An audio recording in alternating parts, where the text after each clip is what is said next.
I never imagined I'd encounter him again, especially not in a place like this.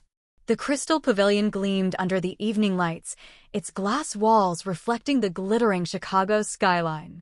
The rooftop had been transformed into an enchanted garden of white roses, golden table linens, and a string quartet playing softly against the backdrop of the magnificent cityscape. The annual Meridian Arts Foundation Gala was the social event of the season, drawing together philanthropists, celebrities, and cultural luminaries. And it marked my first major public appearance in years after retreating from the spotlight. I wasn't there for the glamour. I had a deeply personal mission. And I wasn't alone. I entered with 4 extraordinary individuals, tall, graceful, each possessing a unique magnetism that drew every eye in the room. We moved as one unit, creating an undeniable presence that commanded attention not just for our elegance, but for the unmistakable connection between us. Before we continue with today's story, if you're enjoying what you've heard so far, please hit that subscribe button. Every new subscriber helps me keep sharing these inspiring tales that touch your day. Thank you for your support. I felt countless gazes from every corner of the ballroom, but one stare pierced through the crowd and made my breath catch. I turned, and my heart plummeted. It was him, Nicholas Ashford. The man who once held my entire world in his hands, the one who promised forever, until he discovered I carried a genetic condition that meant our children would face serious health challenges. The day he chose to walk away without a backward glance, it felt like my spirit shattered with every footstep that carried him from my life. 20 years. That's how long it's been since he abandoned me. Nicholas stood among the distinguished guests wearing an impeccably tailored midnight blue tuxedo. His silver-streaked hair was perfectly styled, his emerald eyes just as intense and penetrating as they were 2 decades ago. But this time, I caught something different in them. Terror. He looked at me, then at the 4 remarkable people beside me, and I watched the terror transform into something approaching panic. Because he could see what couldn't be denied. Each face, each gesture carried an unmistakable piece of him. Adrian's piercing green eyes, Maya's aristocratic bearing, Oliver's confident stance, and Sophia's enigmatic smile, all features he couldn't rationalize away. Because he left me believing our bloodline was cursed with illness and suffering. I gently touched Sophia's arm as she turned to me, her expression unreadable. "Is that him, Catherine?" she asked quietly. I nodded, my gaze fixed on Nicholas. "The very one. Think he'll bolt?" Oliver asked under his breath, half amused, half curious. "No," I said with more composure than I felt. "A man like Nicholas doesn't run from confrontation. He'll demand answers because his need to understand exceeds everything else in this room." Nicholas began moving toward us, his eyes locked on mine. He fought to maintain his characteristic poise, but I noticed the slight tremor in his hand as he gripped his champagne flute, a tell only I would recognize. When he stood just feet away, he stopped. His gaze swept slowly across each face beside me, as if fighting against an internal storm threatening to overwhelm him. Then he spoke, his voice hoarse, barely recognizable. "Catherine." I looked at him steadily, not with hatred, not with warmth, but with the calm that comes from surviving every form of heartbreak imaginable. "Nicholas," I replied evenly. His eyes moved desperately between the 4 young adults. "I thought," the genetic counselor said. I lifted my chin slightly. "Allow me to introduce Adrian, Maya, Oliver, and Sophia." Each name fell like a hammer blow against the walls of certainty he'd constructed over the years. He opened his mouth to speak, then closed it again, speechless. And I knew Nicholas Ashford, the man who fled in search of a perfect future, was now confronting something he never could have imagined. But I hadn't revealed even half the truth yet. Soon, I would. Nicholas stood frozen, as if his legs had forgotten how to function. His eyes scanned the 4 again, desperately trying to process what defied explanation, but the resemblance became more undeniable with each passing second. "They're yours?" he asked, his voice cracking. I didn't answer immediately. I wanted him to confront what he'd denied, rejected, and fled from for 2 decades. Yes, I said, holding his unsteady gaze. They are my children. Nicholas stumbled backward. He stared at Adrian, now a distinguished young man with dark hair and those unmistakable emerald eyes that mirrored Nicholas's younger self. Then Maya, with her regal posture and perfectly sculpted features, a reflection of me, but with his undeniable presence. Oliver and Sophia stood motionless, their eyes never leaving the trembling man before them. But Catherine, you said the genetic testing showed. The specialists confirmed. I cut him off, my tone measured. We believed that once. Medical understanding evolves. A moment of profound silence. I watched Nicholas bite his lip, his hand tightening around the champagne flute as if it were the only thing anchoring him to reality. Whose children are they? The question escaped reflexively, born not from doubt but from fear. I gave a slight smile, not mocking, just tinged with the bitterness of years held in check. Nicholas, I said clearly, they are mine and yours. It was as if reality had been yanked from beneath his feet. All sound in the ballroom seemed to fade, and I saw his eyes go wide with shock. No, that's impossible. He stepped back again. This can't be real. Adrian stepped forward, hands clasped behind his back, his expression cool. Whether you accept it or not is entirely your choice. But truth doesn't require your permission to exist. Nicholas looked like he wanted to respond, but no words came.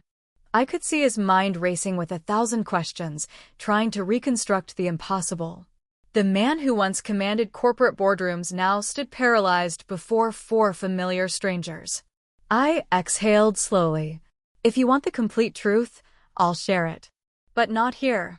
Not with all these curious observers hoping to witness our private drama unfold. Nicholas nodded mutely, his eyes never leaving the 4 young adults. I need time to process this. Oliver let out a quiet laugh, devoid of humor. How fortunate that we've given you 20 years to prepare. I turned to my children. Let's go. Without another word, I guided them away, leaving Nicholas standing alone in the center of the ballroom, lost in his own world of shattered assumptions.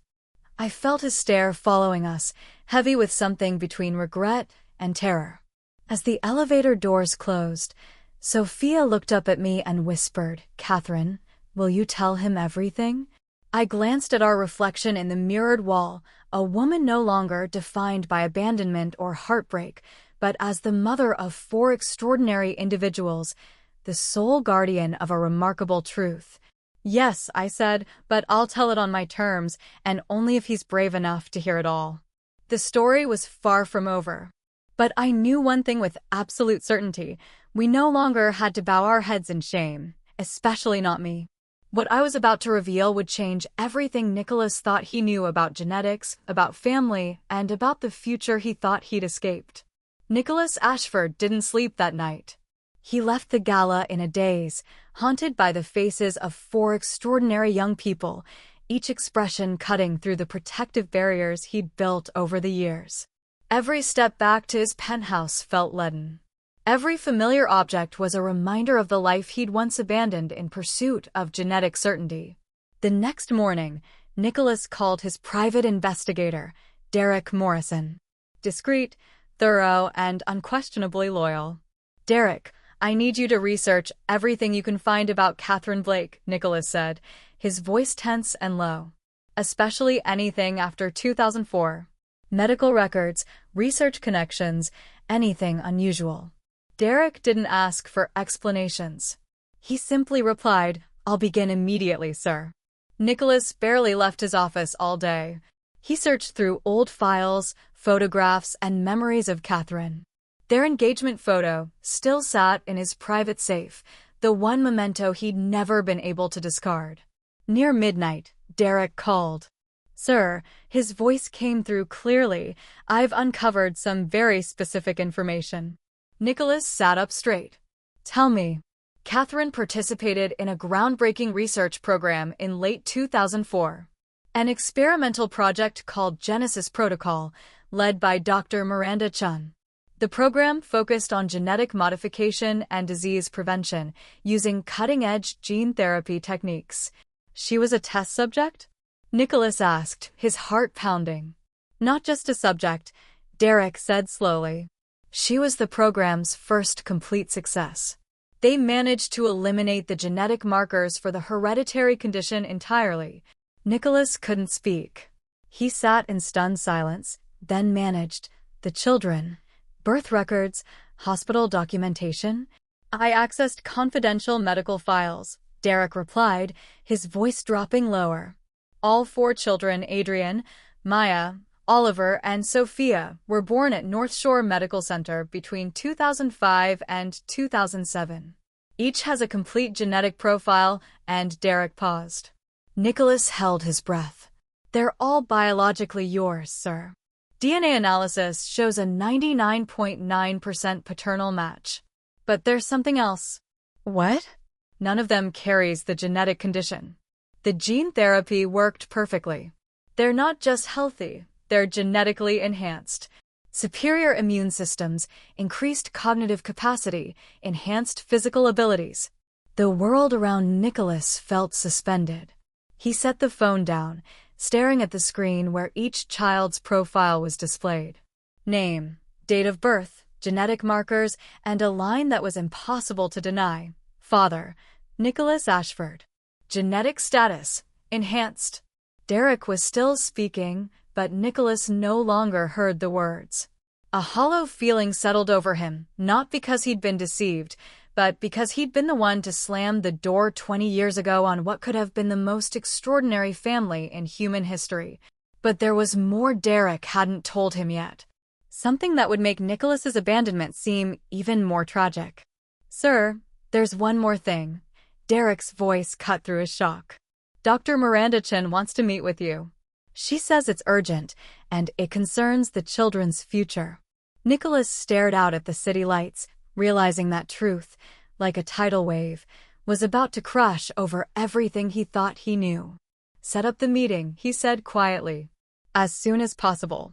The truth was far more complex than he'd imagined, and this time, Nicholas knew he no longer had the luxury of running away. Elsewhere in the city, I still didn't know what Nicholas had discovered. But when I saw the fear in his eyes at the gala, I knew one thing for certain. He wouldn't disappear this time. And perhaps it was finally time I revealed the complete story. Every choice, every sacrifice, every impossible moment that led to the birth of 4 genetically enhanced human beings. And the reason I never sought out Nicholas wasn't because I resented him. It was because I needed him to choose to return. Not for absolution, but for the truth about what our children really were. But what I hadn't told him yet was the most crucial part. Our children weren't just healthy. They were the future of human evolution itself. 3 days after the gala, my doorbell rang on a quiet Thursday afternoon. I already knew who it was without checking. The very air seemed to shift as I opened the door. Nicholas stood there, not in his usual polished attire, but wearing a simple gray sweater, his tie absent, looking like he hadn't slept since we'd encountered each other again. I said nothing. I simply stepped aside and allowed him entry. This house had been our sanctuary, mine and the children's. Now Nicholas was stepping into a world he'd abandoned before it could even exist. Sophia appeared first. She'd just emerged from the kitchen carrying a cup of tea. When she saw Nicholas, her steps halted, her eyes studying him as if he didn't quite fit the picture she'd imagined. "Hello," Sophia said, her tone neither cold nor welcoming. Nicholas nodded slightly. "Hello." I walked into the living room, leaving the door open behind me. Soon, all 4 were there: Adrian, Maya, Oliver, and Sophia, arranged across the furniture, facing the man they'd never known but had always wondered about. Nicholas stood in the center of the room. No one offered him a seat, and I remained silent. He took a deep breath and began, "I know I have no right to be here, but I can't continue living without confronting this truth. I need to understand, and I need to be heard." Oliver crossed his arms, his gaze sharp. "Heard about what?" "You need to feel better about abandoning us before we were even born." Nicholas swallowed hard. No. Catherine told me you didn't know about the Genesis protocol. Adrian cut in, his voice calm but weighted. We know about the genetic enhancement, if that's what you mean. But did you know about Catherine? Did you know the kind of person she was? Did it ever occur to you that if she chose to become a mother, nothing in the universe could have stopped her? Nicholas was silent. I saw the turmoil in his eyes, an emotion I'd never witnessed when he walked away 2 decades ago. Maya tilted her head, her expression unreadable. If you'd known then about the gene therapy possibilities, would you have stayed? The question landed like thunder in the quiet room. Everyone fell silent. Nicholas didn't answer immediately. He walked to the window, gazed out, then turned back. I want to say yes, that I would have stayed and fought for that future. He paused. But if I'm completely honest about who I was then, I don't know. I was terrified. Terrified of a life I couldn't control or predict. He looked directly at Maya. And the truth is, I chose to leave rather than face the unknown. Sophia set down her cup. So what do you choose now? Nicholas looked at each of them slowly, as if trying to memorize their faces. Now I choose not to run. I choose to take responsibility for my absence. Even if forgiveness is impossible, I won't disappear again. Adrian stood and approached him. 2 men, one older, one younger, face to face. Your presence won't rewrite the past, Adrian said. But you can decide how to handle the present. I watched my children, each one I'd raised to understand their worth didn't depend on having a father figure. Yet here they stood, not pushing him away, but asking the questions that mattered. I stepped forward, my voice steady but firm. If you came here expecting immediate acceptance, I can't promise that. But if you came to take genuine responsibility, this door won't remain locked.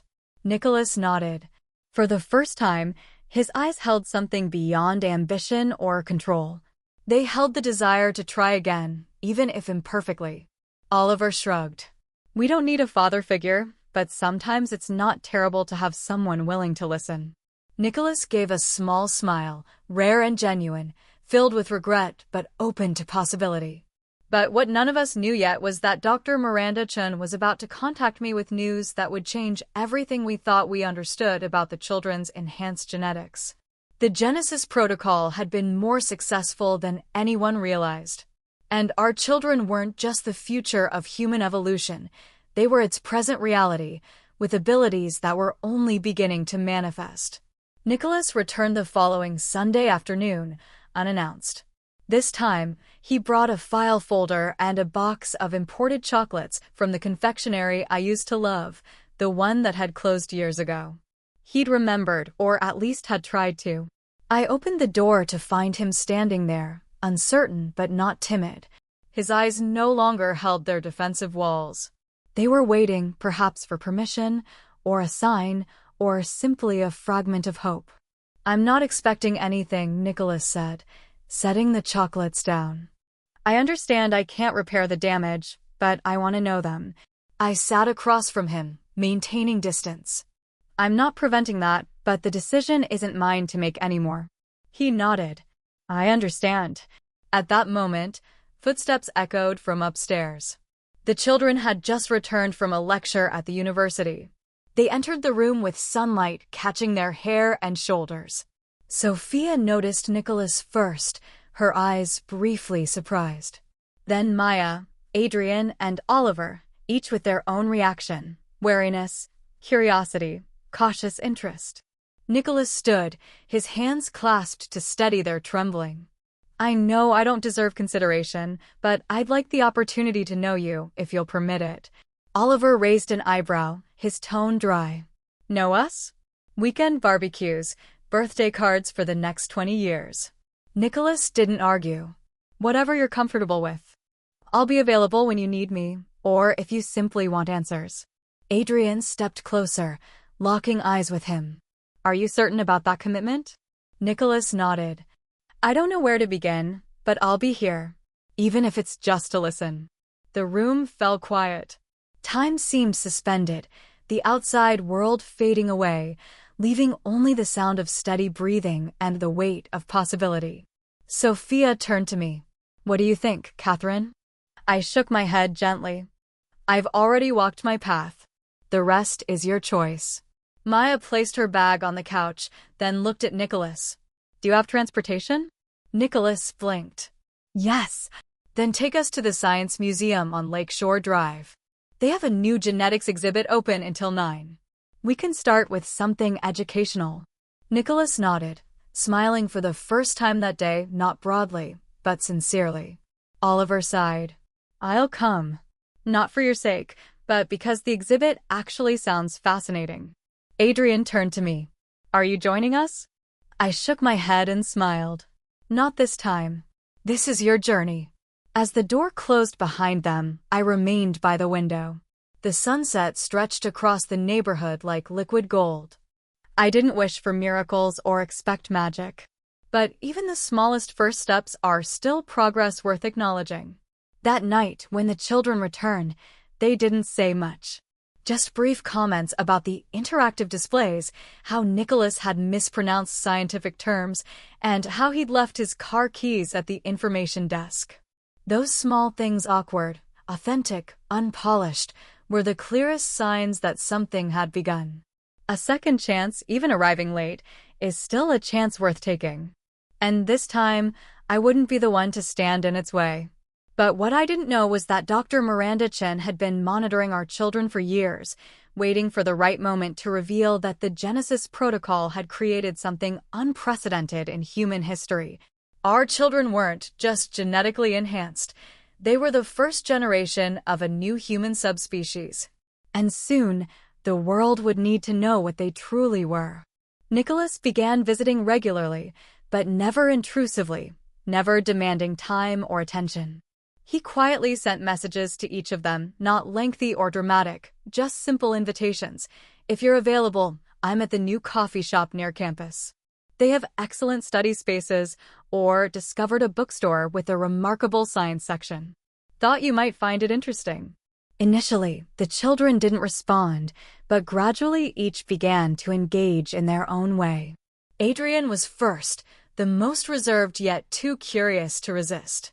One afternoon after classes, he appeared at the cafe where Nicholas was waiting. No announcement, no formal greeting, just pulled out a chair and said, I have 45 minutes. If you want to ask something, now's the time. Nicholas didn't ask questions. Instead, he shared an absurd story about getting locked in a university library overnight during his graduate studies and having to survive on vending machine snacks. It was so ridiculous that Adrian burst into laughter, a rare sound that sparked their first genuine conversation. Maya was different. She maintained her distance, always positioned near exits, as if ready to leave instantly. But when Nicholas casually mentioned a visiting exhibition on bioethics, her passion, her eyes lit up. By their second meeting, she brought her research notes. They talked for nearly 3 hours. Not once did she use the word father. Oliver, sharp and challenging, tested Nicholas with probing questions. Why now? What if we reject your involvement? Nicholas never had perfect answers, but each time he looked Oliver directly in the eye and said, I don't have ideal responses, but I'm not vanishing again. Slowly, Oliver stopped tensing when Nicholas spoke his name. Sophia was the last to open up, but the quickest to transform once she did. One stormy afternoon, she texted Nicholas, transport delayed. Are you free? He arrived in 15 minutes with an umbrella and a warm coat. She didn't speak much during the drive, but when she got out, she left a note in his car. Thank you for coming. I observed everything from a respectful distance. I didn't interfere or guide. I simply watched quietly as relationships slowly formed, like a mother standing at a riverbank, watching her children choose their own bridges to cross. One late evening, after all 4 had returned home, I found them gathered around the kitchen table, chatting casually. Adrian discussed the bioethics exhibition he'd attended with Maya and Nicholas. Oliver teased Sophia about calling him the most punctual person alive. Maya simply smiled as Oliver mimicked Nicholas's voice when he got confused by modern technology. I didn't join their conversation. I stood in the doorway, hands wrapped around a warm mug of tea, feeling something growing between these people who were once strangers. As I headed upstairs, my phone buzzed. A message from Nicholas. "Thank you for not closing every door." I stared at the screen for a long time but didn't reply. Not from anger, but because I wasn't ready to express gratitude. Because deep inside, one question remained unanswered. The real reason he'd left 20 years ago, was it truly just about genetic concerns? Or was there something else he still lacked the courage to reveal? But what I didn't know was that Dr. Miranda Chen was about to contact both Nicholas and me with information that would change everything we thought we understood about our children and their future. The Genesis protocol had been more successful than anyone had dared hope. And now, as our children approached full genetic maturity, their enhanced abilities were beginning to manifest in ways that would reshape human civilization itself.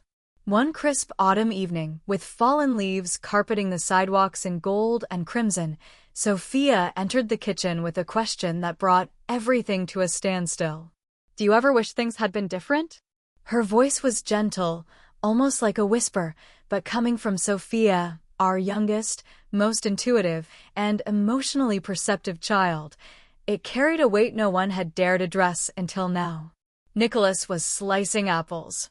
His hand froze mid-motion. The knife tapped softly against the cutting board, then went still.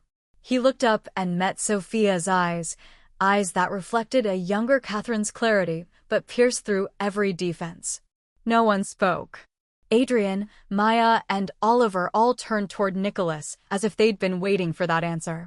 Nicholas set the knife down, wiped his hands on a dish towel, and pulled out a chair across from Sophia. He didn't deflect or sigh. He sat in contemplative silence before speaking in a low, hoarse voice, raw and honest. "Yes," he said. "Every single day." Sophia tilted her head. "What do you wish had been different?" Nicholas looked at each face around the table, memories that had never existed in his life, yet now felt achingly real. "I wish I'd been brave enough to stay," he said. "For choosing fear over love, for walking away instead of fighting for our future, and most of all, for missing every milestone in your lives." No one interrupted. There were no excuses or justifications. "I once thought I needed a genetically perfect family," Nicholas continued, his voice steadier now. "But what I truly needed were the people sitting right here. It took me 20 years to realize that." Oliver still had his arms crossed, but his expression had softened. Maya rested her chin on her hand, no longer watching him with suspicion. Adrian gave the smallest nod, barely perceptible. Only Sophia maintained her steady gaze. "So what do you want now?" "Just one thing," Nicholas replied. "The chance to not miss anything else, if you'll allow me." A long silence followed, not heavy, but contemplative.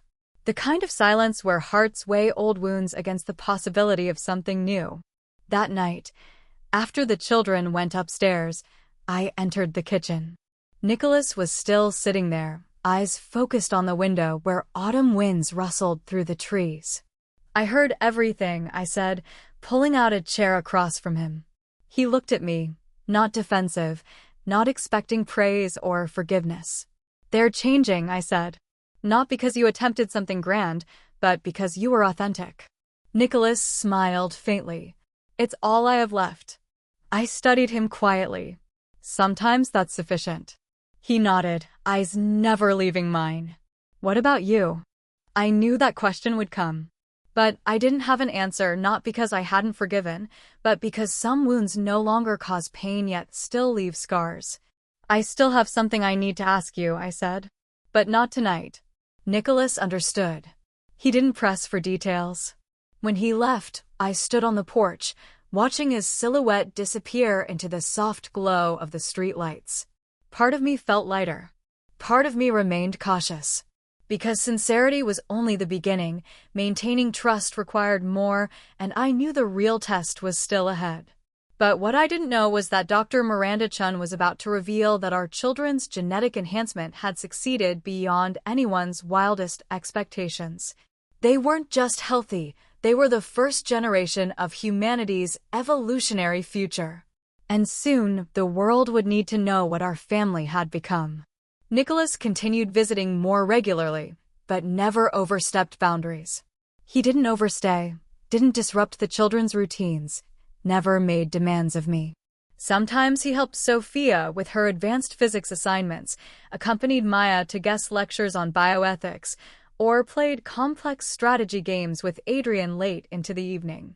With Oliver, there was still tension, but at least he no longer left when Nicholas appeared at our door.